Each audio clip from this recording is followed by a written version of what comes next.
오늘 본문 두 곳 시편 139편 23절로 24절 그리고 연이어서 고린도전서 4장 3절부터 5절의 말씀을 저와 여러분이 같이 봉독하시겠습니다. 하나님이여 나를 살피사 내 마음을 아시며 나를 시험하사 내 뜻을 아옵소서. 내게 무슨 악한 행위가 있나 보시고 나를 영원한 길로 인도하소서. 너희에게나 다른 사람에게나 판단받는 것이 내게는 매우 작은 일이라 나도 나를 판단하지 아니하노니 내가 자책할 아무것도 깨닫지 못하나 이로 말미암아 의롭다함을 얻지 못하노라. 다만 나를 심판하실 이는 주시니라. 그러므로 때가 이르기 전 곧 주께서 오시기까지 아무것도 판단하지 말라. 그가 어둠에 감추인 것들을 드러내고 마음의 뜻을 나타내시리니 그때 각 사람에게 하나님으로부터 칭찬이 있으리라. 아멘. 기도하시겠습니다.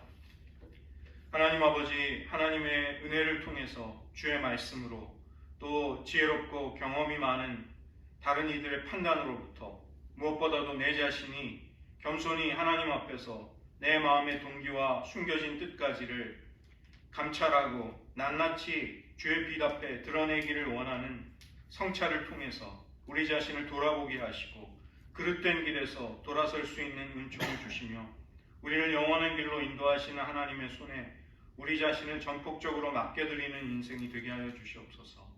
모든 말씀 예수님의 이름으로 기도드립니다. 아멘. 오늘은 자기 성찰에 관한 주제를 함께 살펴보겠습니다. 저희가 지난 시간에는 시편에 이어서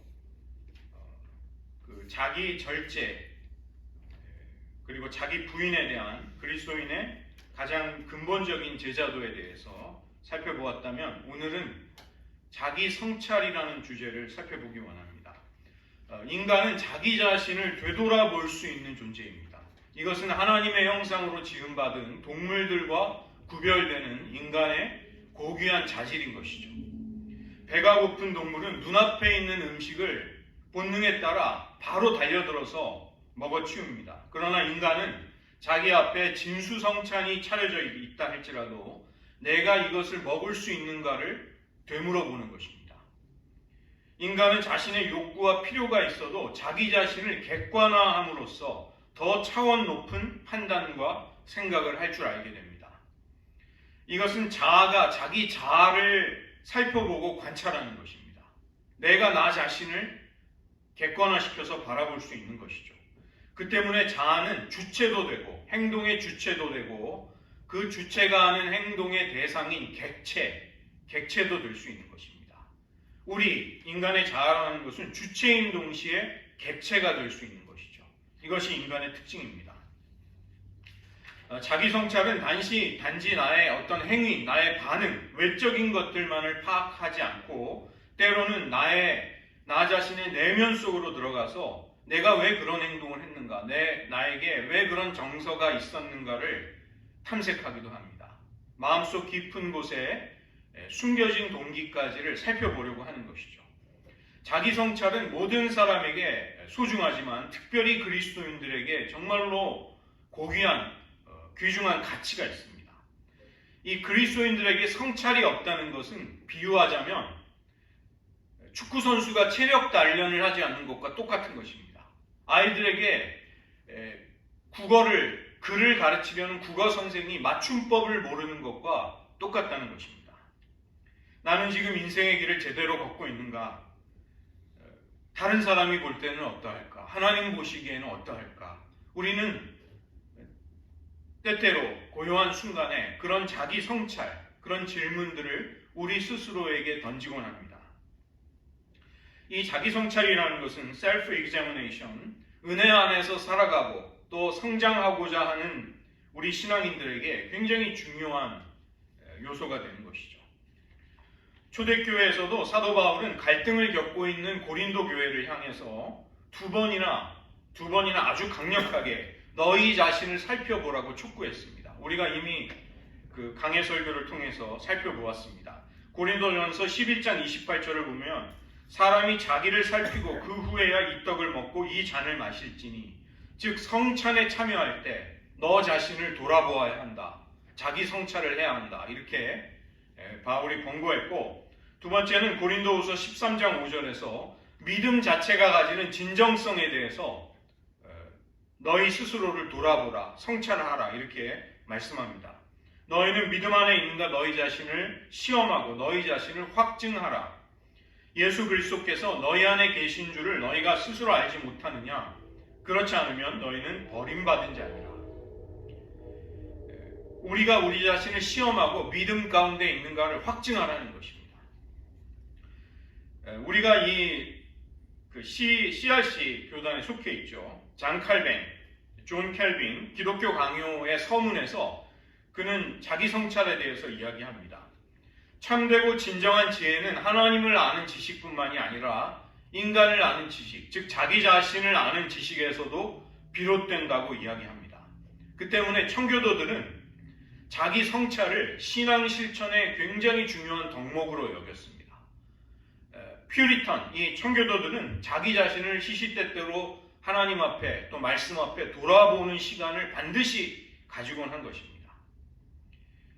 문제는 우리가 어떻게 하면 성경적인 하나님의 뜻대로 하는 성찰을 할 수 있을까? 만약에 이 자기 성찰의 훈련을 나쁜 방향으로 하게 되면 부작용이 생깁니다. 어느 누구와도 교제하지 않으면서 혼자 외톨이처럼 떨어져서 자기 혼자 자기를 성찰하게 되면 그것은 자칫하면 영적인 자해가 될 수 있습니다. 스스로를 애롭게 할 수 있는 것입니다. 그리스도의 은혜가 없이 자꾸 자기를 분석하는 사람, 이런 사람은 자살로 갈 수 있는, 극단적인 경우 자살까지도 갈 수 있는 것이죠. 은혜가 없이 자기 자신을 파헤친다는 것은 그만큼 위험할 수 있는 것입니다. 그렇다면 우리는 어떻게 이런 문제들을 극복하고 유익한 방향으로 우리 자신을 성찰할 수 있겠느냐는 것입니다.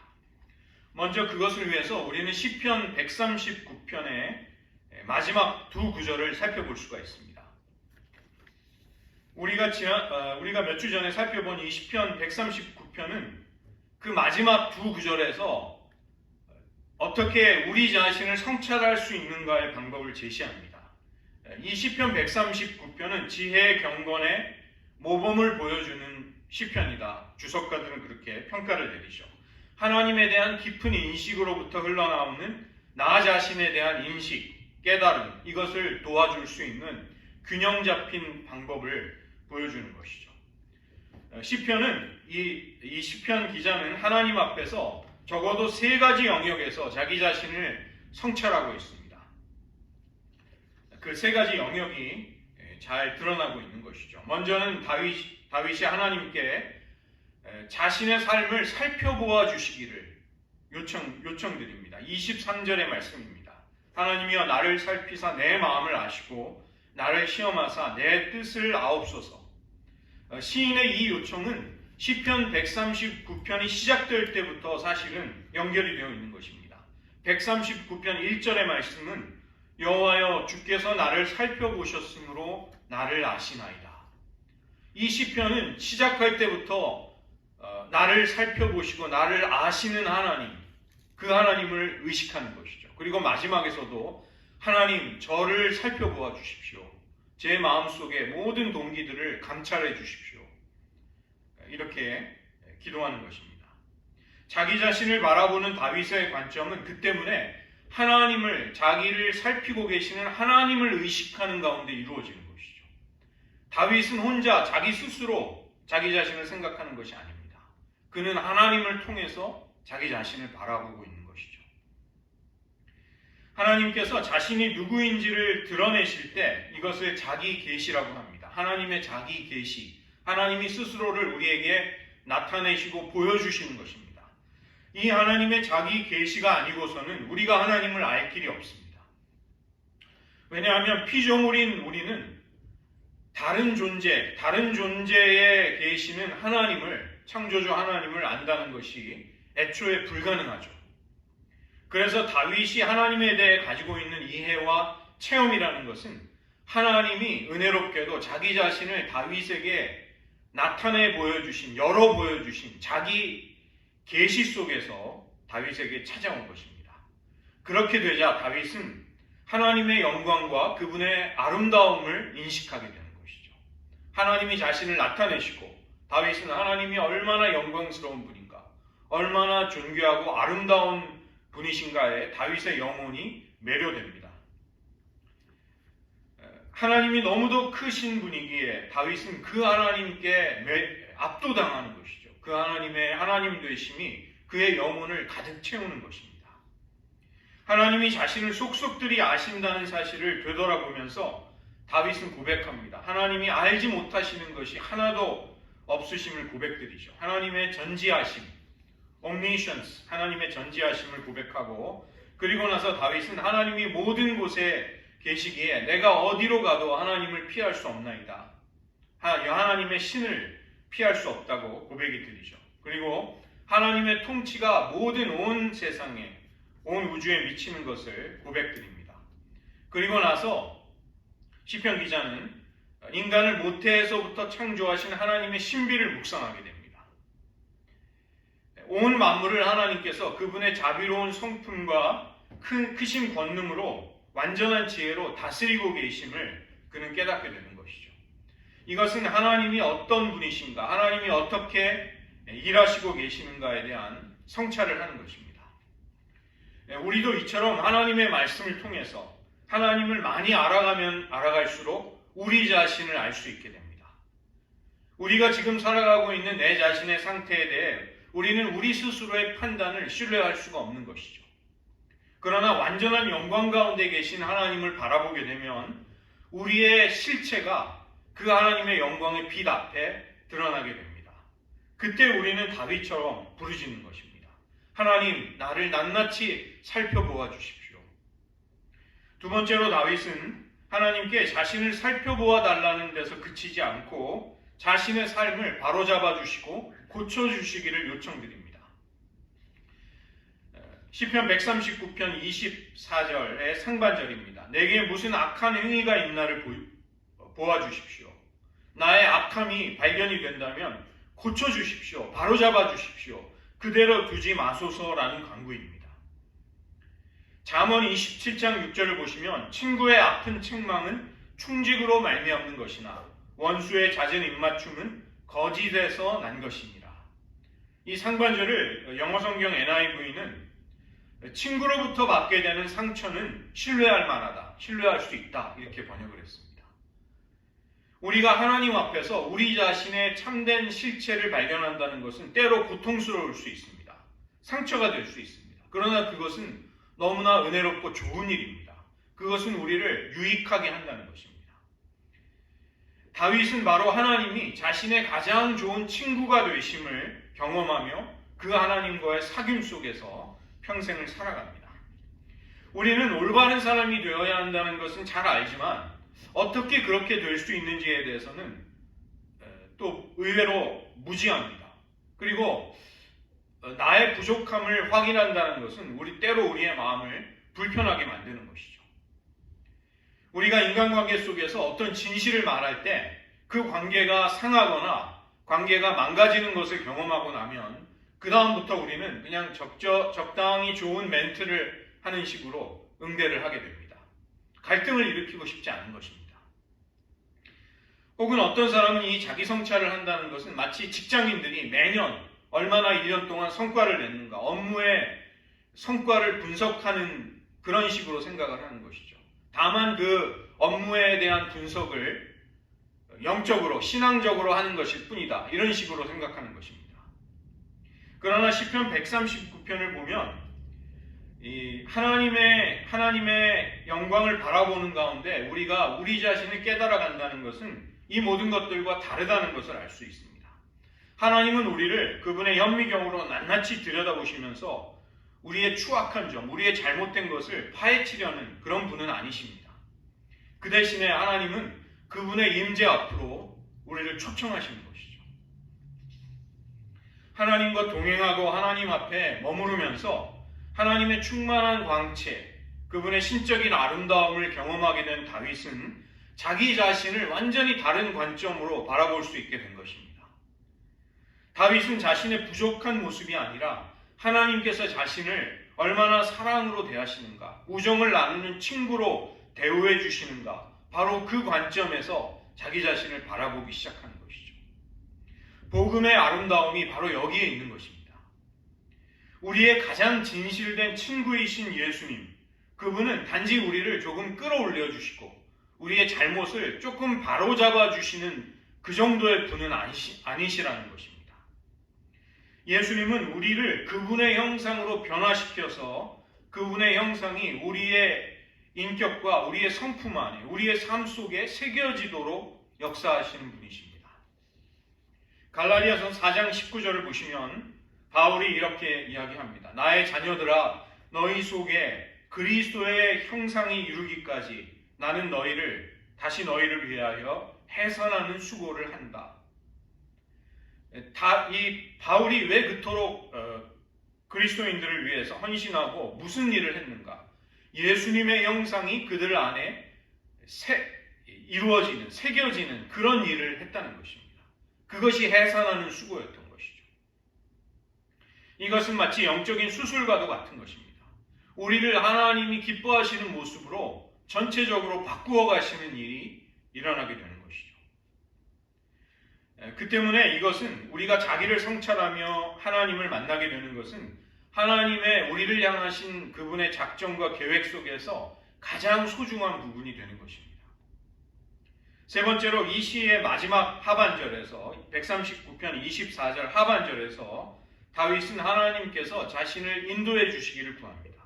나를 영원한 길로 인도하소서. 다윗의 이 마지막 청원은 자신의 인생을 경험하면서 얻은 결론들입니다. 그는 위대한 왕이었고 지혜로운 전략가였습니다. 그럼에도 불구하고 다윗은 그의 삶 동안에 그의 인생 속에서 어리석은 판단이나 결정을 많이 했습니다. 그로 말미암아 비참한 결과들을 맛보았던 사람입니다. 그러나 이제 다윗은 마치 어린아이처럼 하나님을 바라보며 간청을 드리죠. 제발 나를 인도해 주십시오. 이것은 경건한 하나님의 자녀들이 가지는 특징이기도 한 것입니다.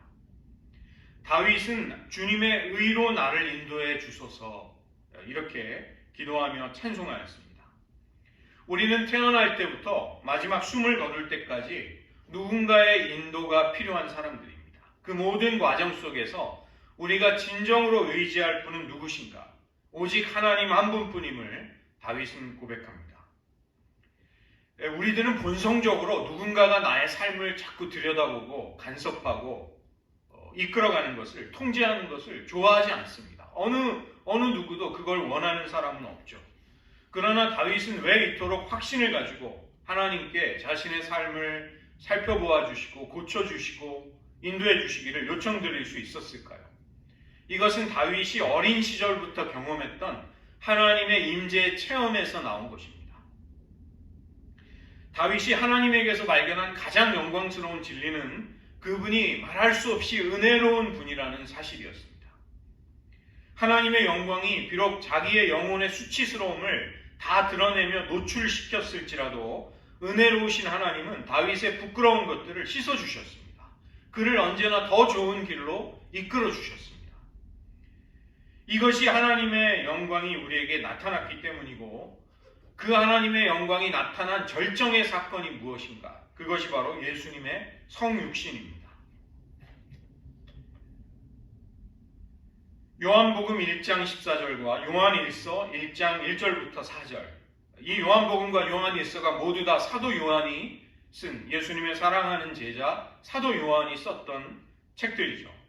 말씀이 육신이 되어 우리 가운데 거하셨다. 이 거하셨다는 말은 장막을 치고 친히 우리와 함께 사신다는 것을 말하는 것입니다. 우리 곁에 잠시 머물다가 떠나는 것이 아니라 우리 곁에 거처를 베풀고 영원히 함께 사시는 것이죠. 예수님이 하나님은 아들의 성육신을 통해서, 그리고 아들은 보혜사 성령을 우리에게 보내심으로써 그 일이 이루어지는 것이죠.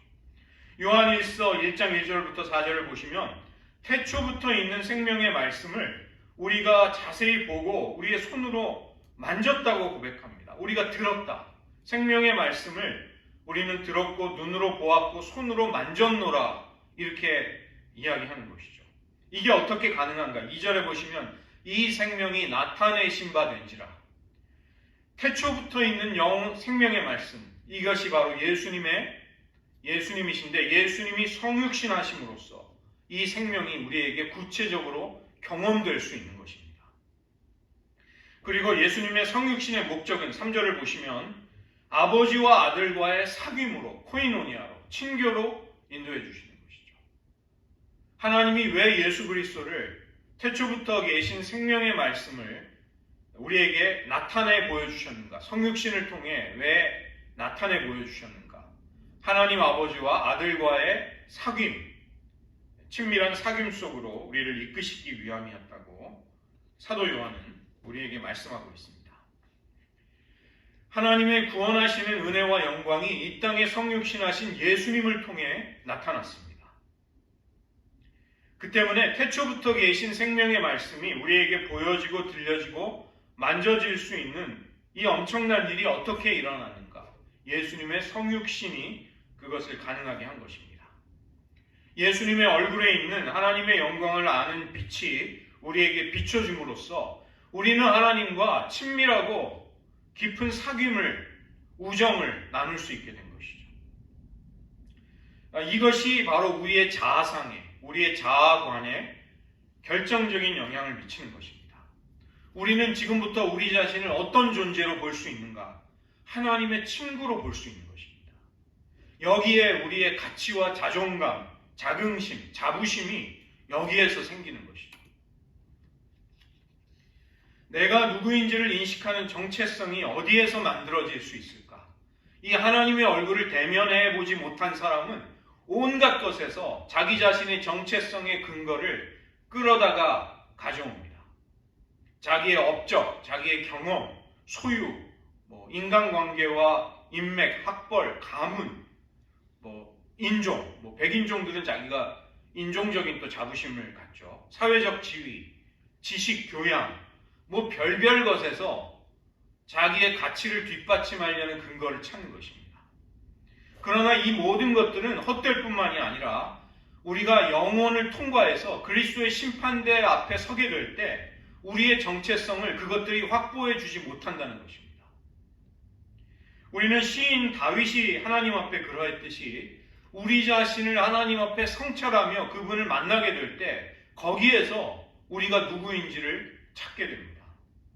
하나님 나를 살펴주소서, 나를 알아주십시오. 내 안에 어떠한 악이 숨겨져 있는지를 보시고 고쳐주십시오. 하나님, 무지하고 어리석은 제가 제 인생을 이끌어 오려고 했던 모든 헛된 시도들을 이제는 깨끗이 포기하겠습니다. 저를 영원부터 영원까지 인도해 주시옵소서. 이것이 시편 기자 다윗의 자기 성찰이었습니다. 두 번째로는 사도 바울의 자기 성찰을 고린도 전서 4장 3절부터 5절에서 살펴볼 수가 있습니다. 사도 바울의 자기 성찰은 세 가지의 요소로 이루어집니다. 첫 번째는 남들이 나를 보는 것을 통해 자기를 돌아보게 되죠. 두 번째는 나 자신의 양심에 비추어서 내가 나를 돌아보는 것입니다. 세 번째는 궁극적으로 주님께서 나를 어떻게 보시는가? 이것이 자기 성찰의 근거가 되는 것이죠. 우리는 내면의 동기와 목적을 들여다보아야만 합니다. 우리의 신앙은 외적인 행위만이 아니라 내면의 동기와 깊이 연결이 되어 있습니다. 사람의 속에 있는 것이 밖으로 나올 수밖에 없다고 예수님도 말씀해 주셨습니다. 그 때문에 우리가 우리 자신을 돌아보는 일, 자기 성찰은 결코 소홀히 해서는 안 되는 일인 것이죠. 우리가 어떤 외적인 규칙을 잘 지켰다 할지라도 우리의 마음에 숨은 동기와 의도가 삐뚤어져 있다면, 잘못되어 있다면 그런 신앙은 위선이 되는 것입니다. 예수님도 산상수훈에서 아주 강력하게 강한 어조로 경고하셨습니다. 마태복음 6장 1절을 보시면 사람에게 보이려고 그들 앞에서 너희의 의를 행하지 않도록 주의하라. 그렇지 않으면 하늘에 계신 너희 아버지께 상을 얻지 못하느니라. 기도와 구제와 금식과 같은 경건한 노력을 한다 할지라도 사람들에게 그것을 보여서 영광을 얻으려는 그릇된 동기와 목적으로 하는 사람들이 많이 있었습니다. 그들의 마음의 시선은 하나님께 쏠려 있지 않고 자기 자신, 자기의 영광과 자기의 자랑에 탐닉되어 있었던 것이죠. 이것이 바로 종교적인 위선이었습니다. 마태복음 23장 25절로 26절에서도 예수님은 외식하는 서기관과 바리새인들에게 화를 선포하십니다. 화 있을진저 외식하는 서기관들과 바리새인들이여, 잔과 대접의 겉은 깨끗이 하되 그 안에는 탐욕과 방탕으로 가득하게 하는도다. 눈먼 바리새인이여, 너는 먼저 안을 깨끗이 하라. 그리하면 겉도 깨끗하리라. 우리가 우리 자신을 바라보고 성찰할 때 우리는 우리의 내면을 살펴보아야 합니다. 우리의 마음속의 동기와 의도, 우리의 가장 진실된 마음이 무엇인가를 보아야 하는 것이죠. 두 번째로 우리는 성찰을 할 때 자기중심적인 사고를 벗어버려야만 합니다. 그러려면 나 자신에게 엄격한 잣대를 들이대야만 합니다. 다윗이 밧세바와 간음을 하고 밧세바가 임신을 했다는 소식을 듣게 되었습니다. 그러자 다윗은 자신의 죄악을 감추기 위한 감쪽 같은 계략을 꾸밉니다. 바로 우리야, 남편 우리야를 불러들여서 밧세바와 동침을 시키면 이 자기의 죄가 가려질 수 있는 것이죠. 그 당시는 오늘과 같은 친자 검사가 없었기 때문에 그 계획이 성공만 한다면 다윗은 자기의 악행을 숨길 수 있다고 생각하였습니다. 그러나 충성스러운 우리야는 나의 동료들과 나의 부하들은 전쟁터에서 이슬을 맞고 있는데 내가 어떻게 아내와 즐거운 시간을 보낼 수 있느냐면서 아내 밧세바와 동침을 하지 않습니다. 다윗의 계획이 엉클어지고 엉망이 된 것입니다. 그러자 다윗은 우리야를 가장 치열한 전쟁터로 보내서 적군의 손에 죽게 만듭니다. 이 우리야는 헷 사람이었습니다. 히타이트 족속, 이스라엘 사람이 아니었습니다. 그런데 그가 하나님을 경외하는 신앙으로 개종을 하고 또 실력을 인정받아서 장군이 된 것입니다. 비유를 하자면 우리의 자녀들, 코리안 2세들이 미국의 별을 단 것입니다. 미국의 장성이 된 것과 똑같은 것입니다. 우리야는 이방인이었지만 충성되고 비범한 사람이었죠. 그리고 그는 신실했기 때문에 자신의 그 충성스러움으로 인해 비극적인 죽음을 당하게 됩니다. 그 반면에 다윗은 가장 비열한 살인자가 되는 것이죠. 우리야와 다윗을 대조적으로 그렇게 묘사하는 것이 사무엘 하에 나오게 되는 것이죠. 더 놀라운 것은 무엇인가? 다윗이 그런 범죄를 회개하지 않고 그 밧세바와의 아기가 태어날 정도까지를 오랜 기간을, 적어도 수개월을 태연하게 지냈다는 것입니다. 그동안 다윗은 하나님 앞에 제사를 드렸습니다. 여전히 왕으로서 통치를 했던 것이죠. 하나님은 선지자 나단을 다윗에게 보내서 한 이야기를 들려주십니다. 부자가 자기 재물이 풍성한데도 자기에게 찾아온 친구를 접대하기 위해서 가난한 이웃이 애지중지하는 새끼 양을 빼앗아다가 접대를 했습니다. 그 이야기를 듣자 다윗은 노발대발을 하면서 이 일을 행한 사람은 죽어 마땅하다, 그렇게 외쳤던 것이죠. 그때 바로 그 순간에 나단은 그 부자가 바로 당신입니다. 하나님의 말씀 앞에 다윗은 무너져 내리고 회개하게 됩니다. 다윗은 우리야라는 피해자의 입장에서 자신의 행동을 바라보게 됩니다. 애지중지하는 새끼 암양을 빼앗긴 가난한 이웃, 그 이웃에게 악행을 저지른 부자가 바로 자기 자신이라는 것을 알게 된 것입니다. 남을 보듯이, 타인을 보듯이 나를 보는 것을 자기 객관화라고 합니다. 이러한 관점은 우리가 우리를 성찰하는 데 도움이 되는 것이죠. 이 바울은, 사도 바울도 자기의 약함을 언급하면서 맨 나중에 만삭되지 못하여 난자 같은 자기 자신을 그렇게 표현합니다. 저는 덜 떨어진 사람입니다. 저는 만삭되지도 못하고 태어난 칠삭둥이, 팔삭둥이입니다. 이렇게 이야기하는 것이죠. 그는 스스로를 죄인의 괴수이고 사도 중에 지극히 작은 자라고 이야기합니다.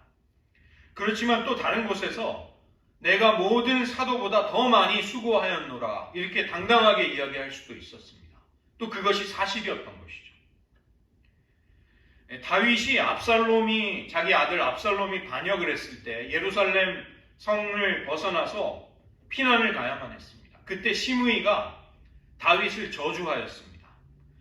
이 옆에 서 있었던 부하 요압이 왕이시여 당신을 저주하는 저 시므이를 제가 쳐죽여야 되겠습니까? 이렇게 질문을 했을 때 다윗이 대답한 것이 사무엘하 16장 11절에 나옵니다. 내 몸에서 난 아들도 내 생명을 해하려 하거든 이 베냐민 사람이랴. 자기 아들 압살롬도 자기를 반역했는데 시므이의 그런 저주가 그 정도는 내가 용납할 수 있노라 이렇게 이야기하는 것이죠.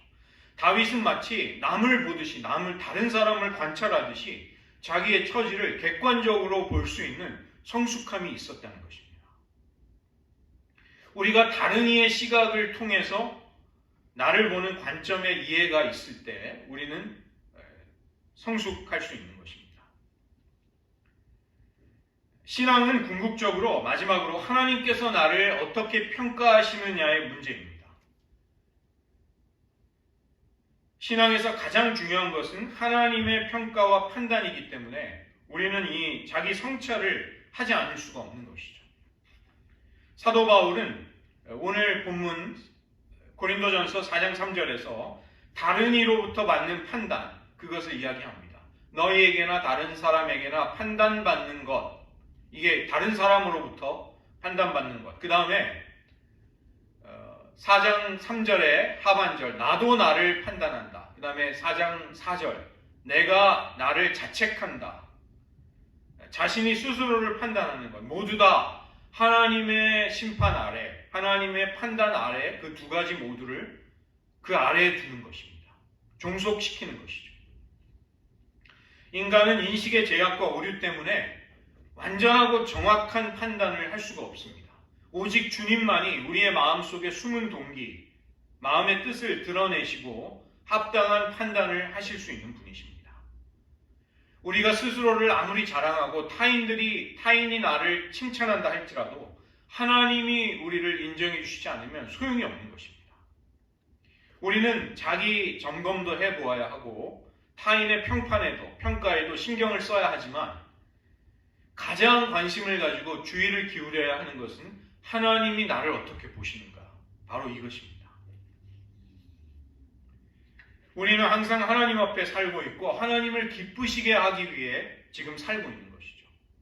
이것은 우리에게 뼈를 깎는 자기 성찰의 노력을 요구하는 것입니다. 이렇게 하나님 앞에 나를 비춰보게 될 때 이것은 하나님이 어떠한 분인가를 우리가 알게 되는 것과 또 연결이 되어 있는 것이죠. 하나님이 어떠한 분이시고 어떤 성품을 가지며 어떠한 일을 행하고 계신가, 우리는 이것들을 힘써 배우며 알아가야 합니다. 그런 하나님을 알아가면 알아갈수록 우리의 자기 성찰, 내가 나를 되돌아보는 일이 제대로 이루어지게 됩니다. 산상수훈의 말씀처럼 마음이 청결한 자가 하나님을 볼 수 있는 것입니다. 우리가 성찰을 통해 내 마음의 더러움을 씻어버리고 거룩함과 정결함을 얻을수록 우리는 하나님을 더 선명하게 볼 수 있는 것이죠. 마지막으로 경건의 훈련으로서의 성찰의 기도를 여러분이 한번 해보시기를 저는 권해드립니다. 기독교 역사 속에서 성찰의 기도는 오랜 전통을 가지고 있는 아주 고전적인 경건의 훈련입니다. 이것을 성찰의 기도 혹은 의식의 성찰이라고 불렀습니다. Conscience examination. 내 의식을 내가 살피는 것이죠. 기독교의 초기 시대 주후 2세기부터 5세기까지 사마귀 교부들과 수도사들은 악한 생각으로 영혼이 황폐하여지지 않도록 주의하며 경계하라고 마음을 지키라고 권고했습니다. 그래서 매일 하나님의 뜻대로 살았는지를 그들은 성찰해야 한다고 믿었고 그 실천을 힘써서 했던 것입니다. 영혼에 들어오는 악한 생각을 우리가 즉시 제거하지 않는다면 우리 영혼이 쓰레기로 가득 찬 집처럼 될 것이라고 경고한 것입니다. 그 때문에 항상 정신을 차리고 자신을 돌아볼 것을 권면했던 것이죠. 하루의 삶을 되돌아보면서 내면을 성찰하는 기도를 한번 드려보시기를 바랍니다. 제가 그 자세한 안내를 나누어 드렸는데 한번 읽어보시면서 하루에 저녁 때 하루를 보내고 내가 조용히 내 자신을 돌아볼 수 있는 시간 많이도 필요 없습니다. 15분 내지 20분 정도 하나님 앞에 내가 하루의 삶을 어떻게 살았는지를 돌아보는 것입니다. 먼저는 감사의 기도로 시작을 하고 성령이 나의 그 기도를 인도해 주시기를 간구드리고 하루의 삶을 돌아보면서 내게 어떤 사건이 있었는지 어떤 감정이 나에게 부딪혀 왔는지 그걸 통해서 하나님의 마음이 나에게 어떻게 경험이 되었는지 이런 것들을 이제 찬찬히 살펴보는 것입니다.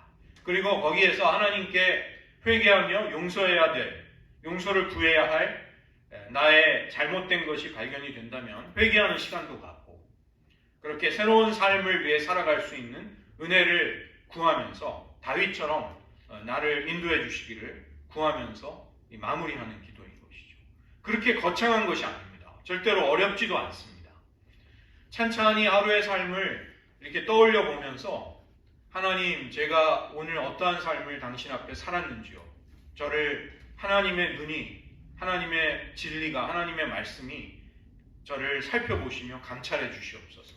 내게 무슨 악한 행위가 있나 나를 보시고 나를 영원한 길로 인도해 주십시오. 이렇게 기도하는 것입니다. 이런 성찰의, 자기 성찰의 기도, 이것이 우리를 더욱더 하나님 앞으로 가까이 가게 할 것입니다. 오늘 말씀을 의지하면서 이 시간 잠시 기도하기를 원합니다. 제가 기도하시기 전에 먼저 시편 속에 나타난 자기 성찰의 기도들을 한번 읽어드리겠습니다. 저희가 오늘 살펴본 본문 시편 139편 23절로 24절 하나님이여 나를 살피사 내 마음을 아시며 나를 시험하사 내 뜻을 아옵소서. 내게 무슨 악한 행위가 있나 보시고 나를 영원한 길로 인도하소서. 시편 26편 2절입니다. 여호와여 나를 살피시고 시험하사 내 뜻과 내 양심을 단련하소서. 시편 51편 6절 보소서 주께서는 중심이 진실함을 원하오니 내게 지혜를 은밀히 가르치시리이다. 시편 51편 10절 하나님이여 내 속에 정한 마음을 창조하시고 내 안에 정직한 영을 새롭게 하소서. 시편 25편 15절 내 눈이 항상 여호와를 바라보면 내 발을 그물에서 벗어나게 하실 것이미로다. 이런 성찰의 기도들이 있습니다. 이 시간 저희들 잠시 눈을 감고 우리들의 내면을 살펴보시면서 한번 기도하시기 원합니다. 하나님, 하나님의 은혜와 사랑으로 하나님, 저는 저의 모든 것을 하나님께 열어드리기를 원합니다. 우리가 살아가는 하루하루 매 순간을 하나님의 진리와 빛 앞에 드러내기를 원합니다. 하나님, 저를 살펴보옵소서. 제 안에 무슨 악한 것이 있나를 보시고 발견하신다면 그것을 고쳐주시옵소서. 나를 그냥 그대로 두지 마옵소서. 하나님, 미련한 제가 제 인생을 책임질 수 없사오니 나를 영원한 길로 인도하여 주시옵소서. 이렇게 성찰의 기도를 나를 하나님 앞에 맡겨드리고 열어드리면서 나아가는 삶을 살겠습니다. 이 시간 여러분의 입술로 고백하기 원합니다. 다윗이 그러하였다. 그리고 사도 바울이 그러하였다. 하나님, 우리는 타인을 통해 우리의 평판을 점검해 볼 수 있습니다. 내가 내 자신을 살펴볼 수 있습니다. 그러나 무엇보다 우리는 우리의 모든 은밀한 것을 다 아시고 우리를 감찰하시는 하나님의 눈 앞에서 살아가고 있습니다. 우리의 마음에 숨은 모든 것들이 하나님 앞에 드러나게 될 것입니다. 하나님, 우리가 매일매일 하루하루를 나 자신을 하나님의 임재 앞에 우리 자신을 성찰하며 살아가게 하여 주시옵소서.